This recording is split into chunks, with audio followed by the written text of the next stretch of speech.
لیکن کسی کو پاک نہیں کرتے.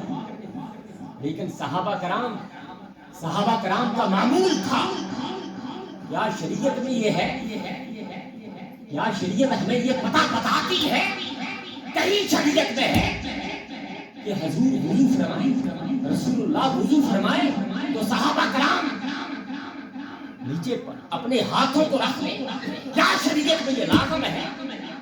لیکن یہ کیا عجیب محبت، یہ نسبت مصطفیٰ تھا، یہ تعلق مصطفیٰ تھا. میرے سرکار حجامت فرما دے تو صحابہ کرام دوڑ کر حضور کا ایک بال مبارک کی زمین پر نہ گرتا، اپنی جھولیوں میں ڈالے. کیا شریعت نے یہ بتایا؟ لیکن دوستو یہ کیا ہے؟ یہ نسبت مصطفیٰ، یہ تعلق مصطفیٰ ہے. اور یہی تعلق انسان کو، جب انسان قبر میں جائے گا اور وہاں پر بھی یہی تعلق قائم ہے. اگر یہ تعلق نہیں ہے تو پھر کچھ بھی نہیں ہے. جب انسان دوستان محترم قبر میں جاتا ہے تو وہاں پر بھی 3 سوال کیے جاتا ہے. پہلا سوال نتیجہ پوچھتے ہیں آنے والے، یہ تو بتا کہ من رب کا، تیرا رب کون سا ہے؟ انسان کا یہ سوال، فرشتوں کا یہ سوال پوچھنا اختیاری ہے جب تک تیسرا سوال نہیں کیا جاتا.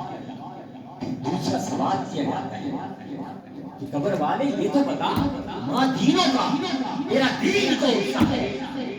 اگر کوئی سوال کا جواب دے یا نہ دے، لیکن تیسرا سوال لازم کیا جاتا ہے.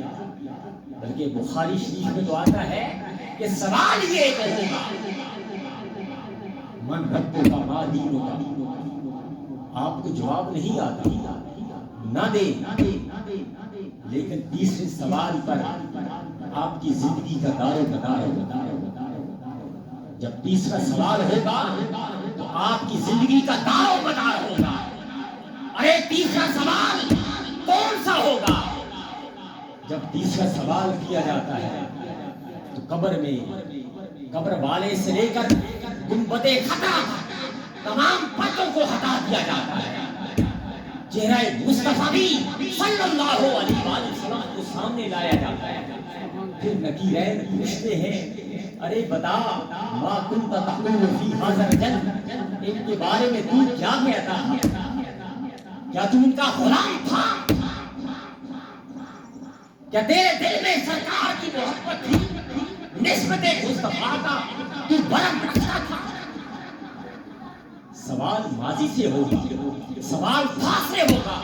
ارے تو ان کے بارے میں دنیا میں کیا کہتا تھا، کیا جانتا تھا؟ ان کی سنتوں پر عمل کرتا تھا، ان جیسے کپڑے پہنے، انہی کی طرح تم نے کھانا کھایا، انہی کی طرح تم گھر میں رہا. دوستو پھر ہم کیا جواب دیں؟ یہی سوال لازمی ہے. پہلے دونوں سوال اختیاری ہے. تیسرا سوال اسی سوال کی بنیاد پر انسان کی زندگی کا دار و مدار. پیر پٹھان کوٹ مٹھن والے کیا کہتے ہیں کہ میرا ذکر بھی تو اور میرا فکر بھی، میرا ذوق بھی تو وجدان بھی تو اور میرا سانگل مٹھڑا شام سلونا من موہن جانا جان بھی اور میرا دھرم بھی تو میرا شرم